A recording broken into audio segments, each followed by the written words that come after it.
From Super League to Olympic distance to age group world records to Kona. Go longer with the right fuel at the right time with S-Fuels.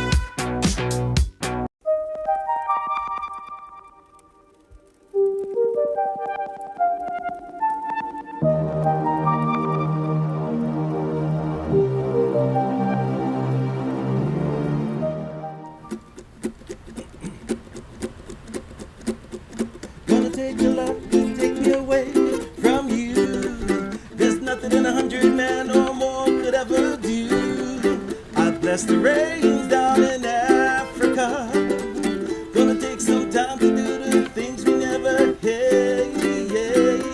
It's Breakfast with Bob and Pancho Man. Welcome everybody. 11th year of Breakfast with Bob from beautiful Huggos on the Rocks. My name is Bob Babbitt. We're brought to you by Master Spas, S-Fuels Go Longer, Hoka Let's Fly, Form Smart Swim Goggles, Quintana Roo Zoot, the original triathlon brand, and of course our Challenged Athletes Foundation. My next guest, he has been fourth and fifth at this race. He's now a commentator for the Global Triathlon Network, Mr. James Cunnama.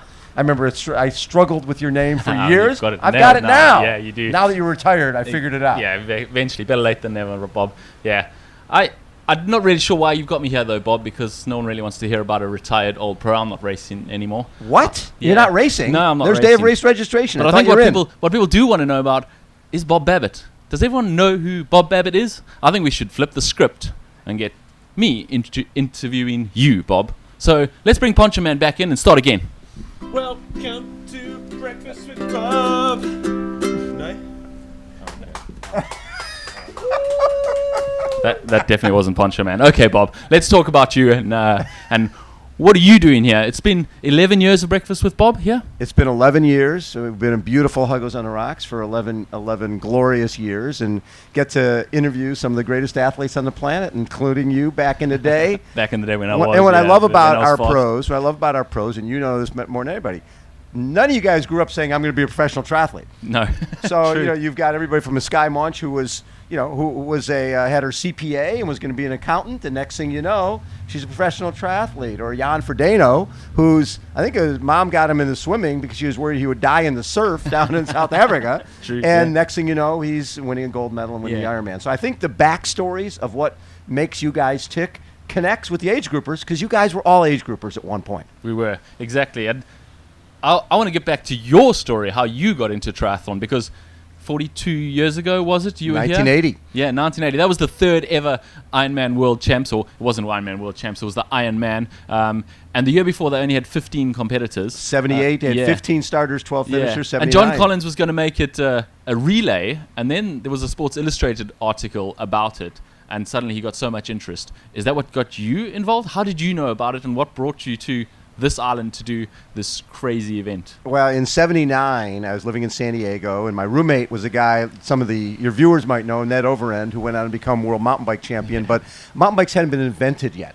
So in 79, we read this article in Sports Illustrated about this silly event on the island of Oahu where it was the Waikiki rough water swim, 2.4 miles, the Round Oahu bike ride, 112 miles, followed by the Honolulu Marathon, 26.2 miles. And the whole idea, when John and Judy Collins decided to create this event, there had been a big argument because an article in Sports Illustrated had said that Eddie Merckx, the 5-time winner of Tour de France, was the greatest endurance athlete in the world.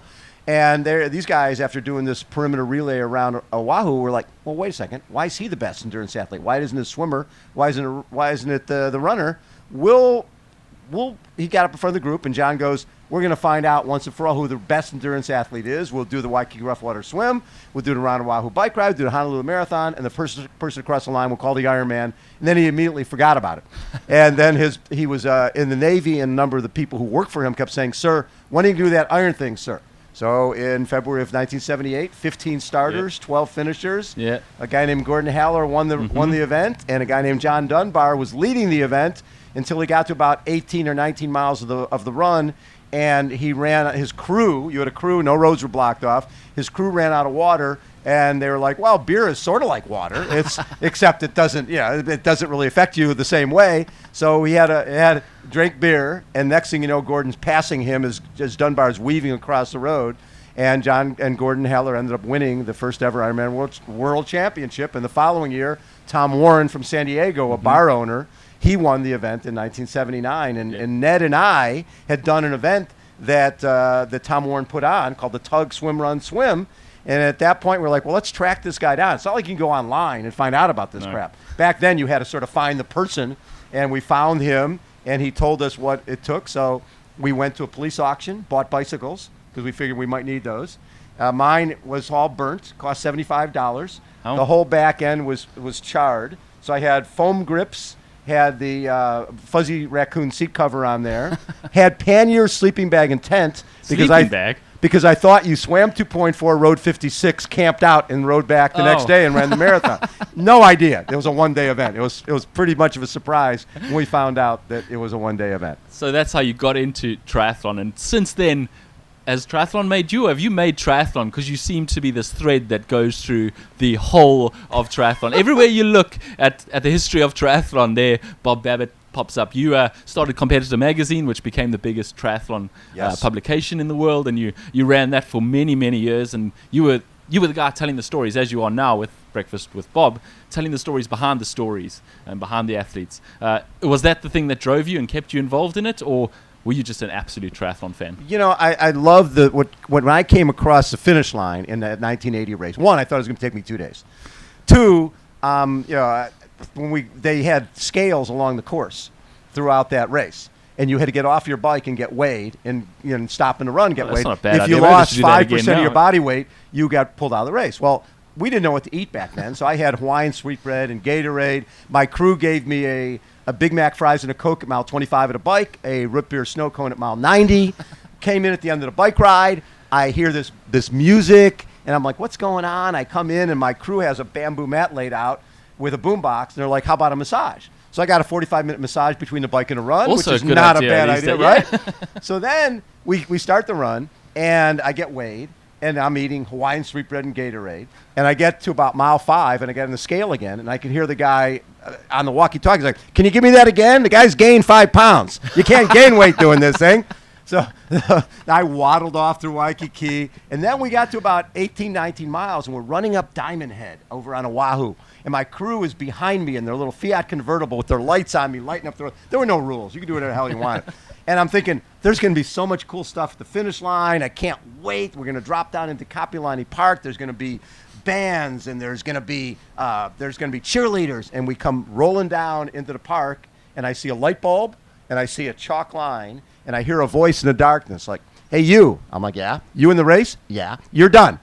There was nobody there. There was like one guy doing one-arm push-ups in the park. Line. That was it. That was it. But I finished that thing, and it changed me.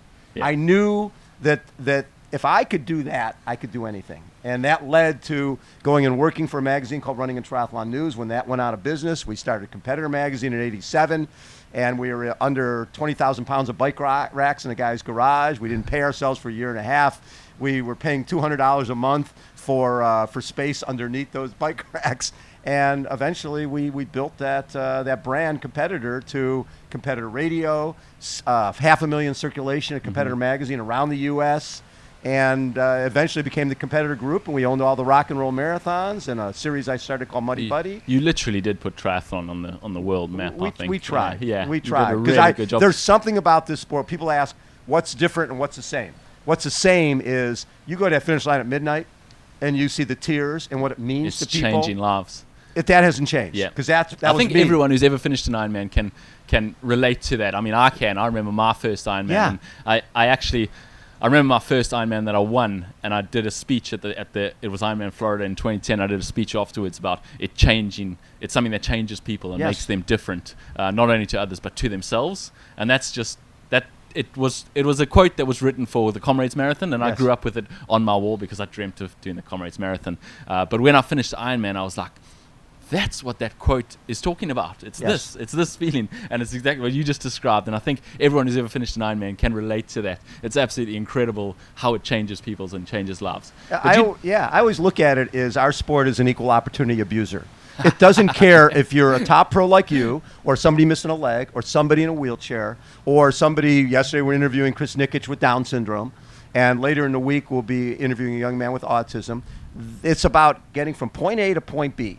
And the sport doesn't care what your challenge is. Right? And the other thing is, when you went to the starting line here, and when Chris Nikic went to the starting line, the common denominator was you didn't know if you were going to finish, and he doesn't know if he's going to finish. Exactly. And that ties everybody together. Overcoming that challenge. Exactly. So you move on to Chris Nikic, for example.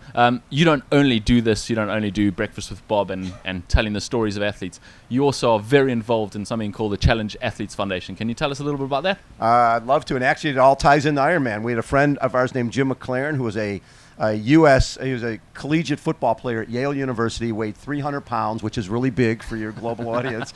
And he was taking acting classes in 1985 in New York City. He was on his motorcycle going to class one day, gets hit by a bus, thrown 90 feet in the air, dead on arrival, loses his lower left leg, comes back from that to run a 3:16 marathon and come over here and go 10:42 at the Ironman.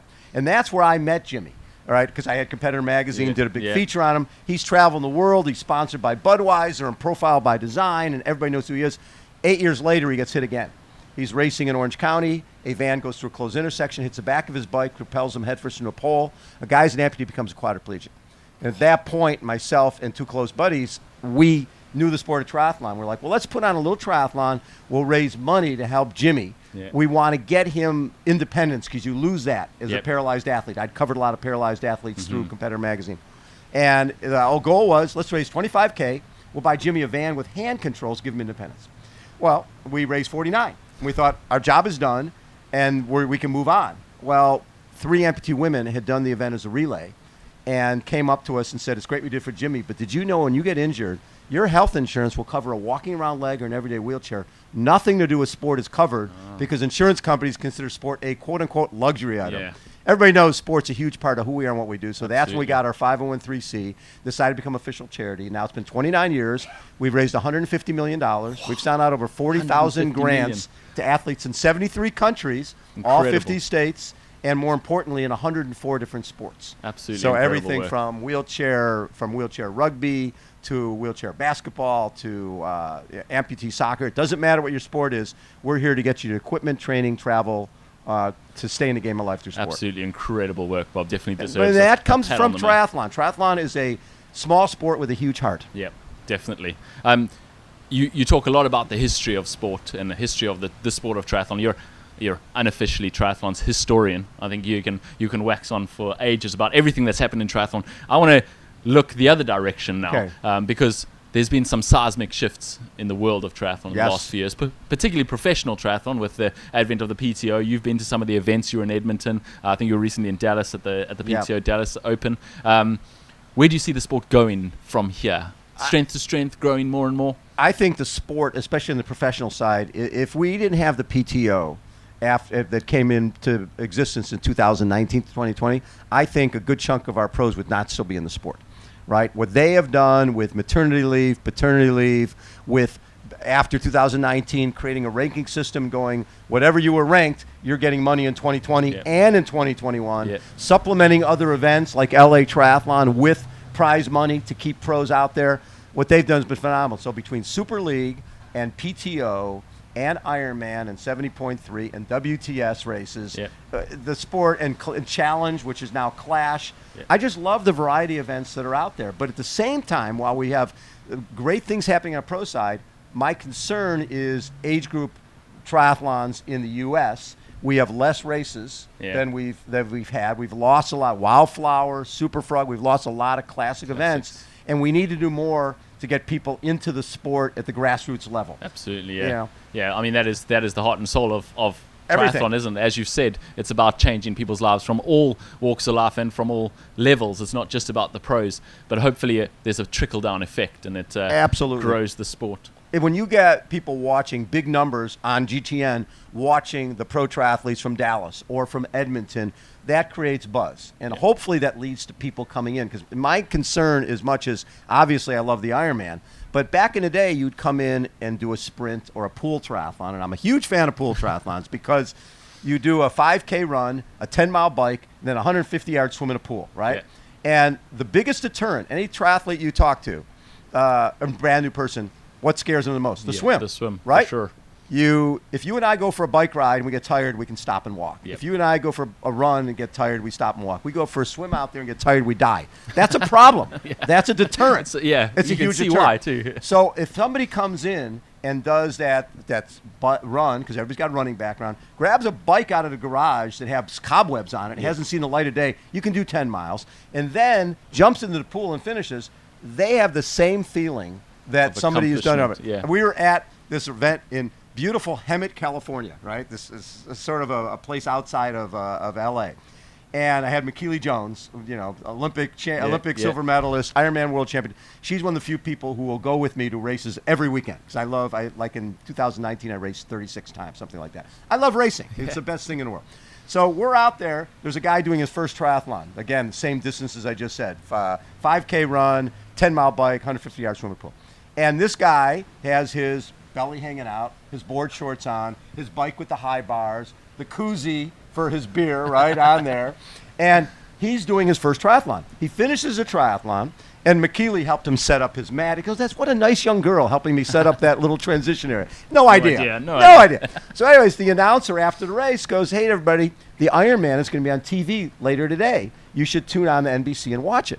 So this guy with his belly hanging out and his board shorts, his wife says to him, "Honey, what's the Ironman?" Without hesitation, he goes, "Same thing I just did a little longer." Right? So in his mind, if James Cunnama, the guy who's finished 4th and 5th here, walked up to him, he goes, "Dude, we're both triathletes. It's the sexiest sport in the world. It's the greatest sport in the world. It changes lives for the better." And people don't understand that. And we got to be able to get the new people in. Absolutely. Well, Bob, you're doing a great job of getting new people in and we're trying, making it accessible. We love your work, and we hope for many, many years to come you're still here telling the stories behind the stories, because we love them. I've enjoyed being interviewed over the years by you on Breakfast with Bob, and I've really enjoyed interviewing you today and getting some insight into the man, Bob Babbitt, because you don't really talk about yourself very much. It's really hard to get you to open up about your history. So thank you so much for joining me today on Breakfast with GTN with Bob. So really enjoyed having you. Love it. And Poncho Man, come and take us out, my man. Gonna take a lot to take me away from you. There's nothing that 100 men no more could ever do. I'll bless the rains down in Africa. Gonna take some time to do the things we never did. And it's Breakfast with Bob and GTN. And GTN. Thanks, everybody.